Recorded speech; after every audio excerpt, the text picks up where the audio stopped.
Madam President, Madam Secretary General, Excellencies, ladies and gentlemen, welcome to the launch of the Council of Europe Action Plan with the Republic of Moldova for 2021 to 2024 here in the Palais de l'Europe in Strasbourg.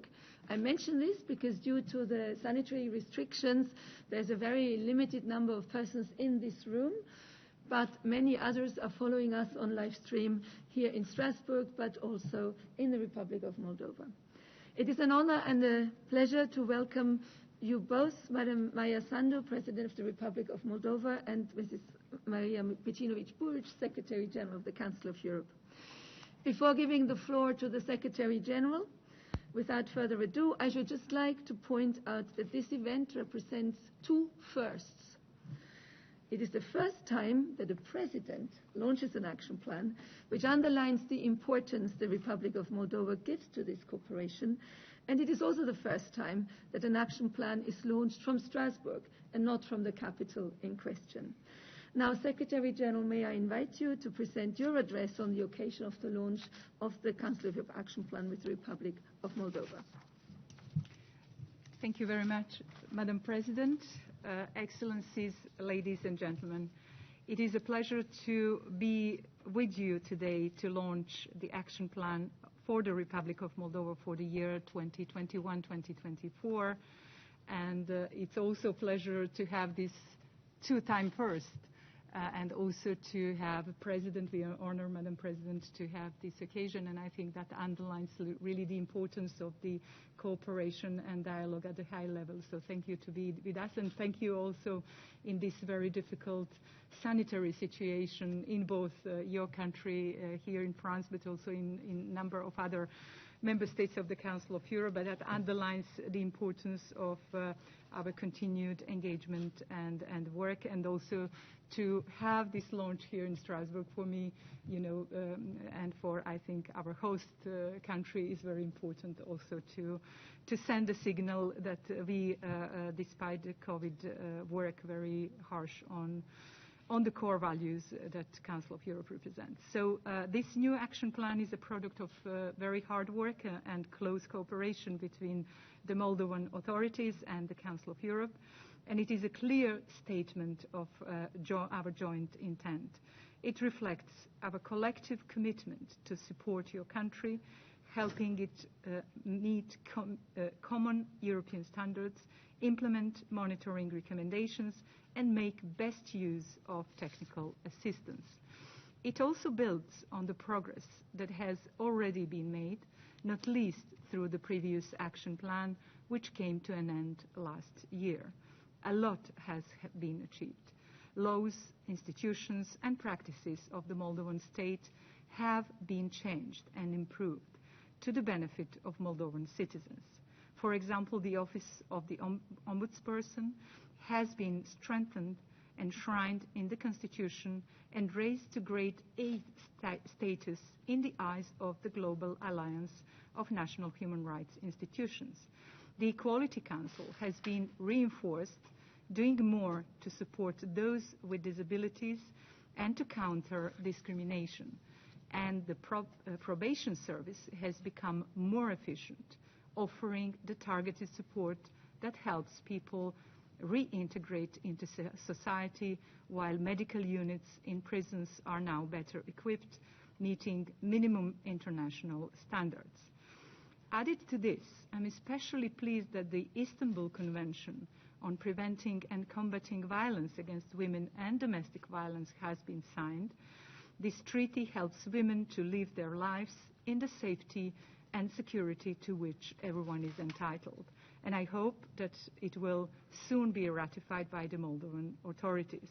Indeed, capacity building in light of that ratification is just one area covered in the new action plan.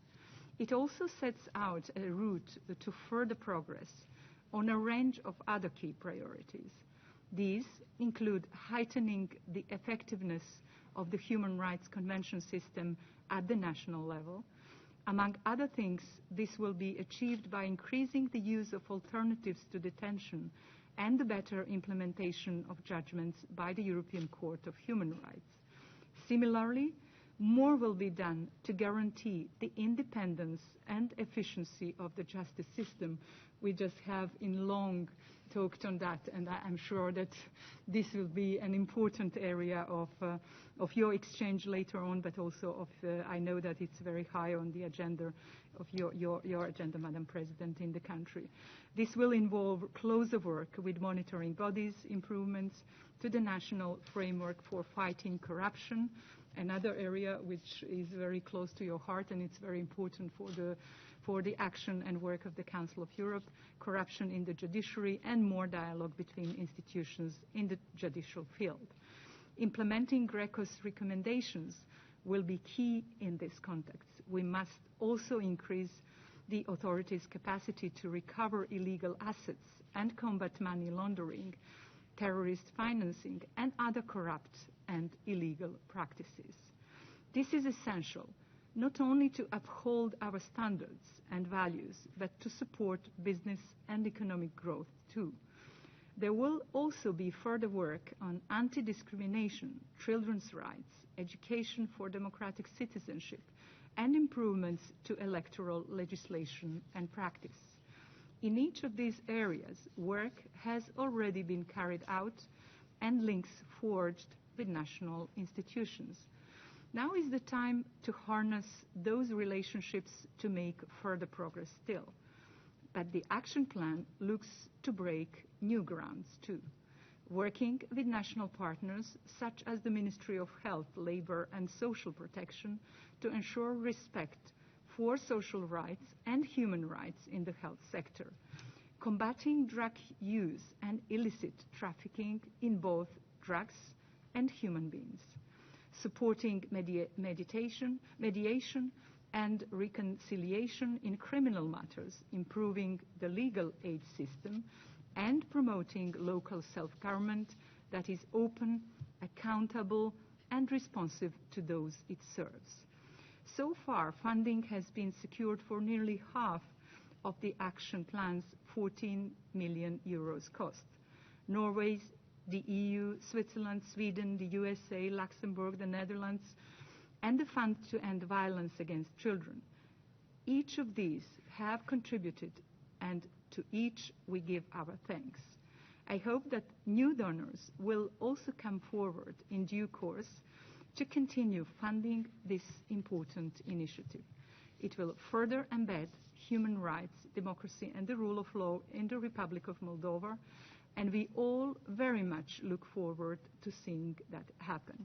I wish the greatest success to everyone involved. Thank you very much. Thank you very much, Secretary General, for your support and for your warm words. And I would now like, Madam President, to offer you the floor. Thank you. Madam Secretary General, Your Excellencies, ladies and gentlemen, I'm happy to take part in the official launch of the Council of Europe Action Plan for the Republic of Moldova for the period 2021-2024. This ceremony should have taken place in Chisinau, but the pandemic changed our plans, and I'm happy to attend it here in the beautiful Strasbourg. I also greet the delegates of the Rapporteur Group on Democracy of the Committee of Ministers, some of whom I met in Moldova in October 2019. Moldova has had a very fruitful cooperation with the Council of Europe since joining the organization in 1995. It has been a democracy academy of sorts for my country and in our post-Soviet transition. With help from the Council, we adopted legislation, put the fundamentals of key new institutions and education of our citizens in the spirit of respect for the rule of law, human rights and freedoms. We're very thankful for your assistance. But as you know, our work is far from being over. Your continued support, Madam Secretary General, for our prolonged path towards a consolidated democracy is highly appreciated. Since 2012, the Council of Europe and Moldova have structured their cooperation in a strategic manner via multi-year action plans with interventions in key areas. And despite some challenges and political turmoil, the first two action plans achieved some good results in their areas of intervention. I thank the Council of Europe program team, the Secretariat and the office in Chisinau for the work you all put into drafting and implementing these programs. Many thanks to the donors who made that work possible with their generous contributions. The third Council of Europe Action Plan for the Republic of Moldova, the document we launched today, will continue in the path set out by the previous efforts. Fighting against corruption and justice sector reform are the #1 priorities on this new roadmap. As you know, this is also my top priority for the Republic of Moldova. I welcome the projects included in the action plan aimed at enhancing the accountability and independence of the judiciary and developing the capacity of law enforcement institutions to tackle corruption and money laundering. The new plan will continue the efforts to improve election law and practices, improve media and internet governance legislation and practices, and fight violence against women and children. The action plan for 2021-2024 will also address challenges linked to the COVID-19 pandemic, with efforts going towards defending human rights in the healthcare sector, but also strengthening local self-government.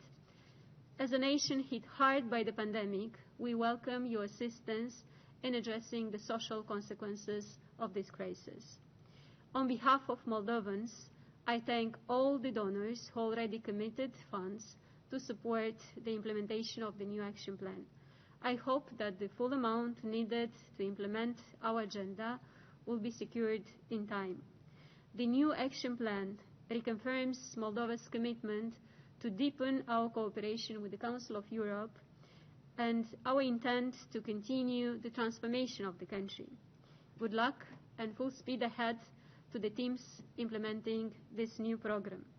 The Council of Europe has been by our side for nearly 26 years, a reliable partner, a keeper of European values and standards, a host for open and honest debates.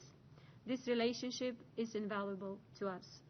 As President, I'm determined to revert the setbacks in our democratic development and build rule of law in Moldova. Our people want institutions that work for them, and they deserve that. I count on the support of your organization in this endeavor. And when the pandemic is over, I look forward to welcome you all in the Republic of Moldova. Thank you. Madam President, thank you very much. I think these were very encouraging words, and thank you also for the references to all the many people in Moldova and in Strasbourg who work on this. Now, the Secretary General now has to leave us. She has other duties, of course, during the Parliamentary Assembly. I would like to invite the representatives of the media to leave with her. Thank you, Secretary General.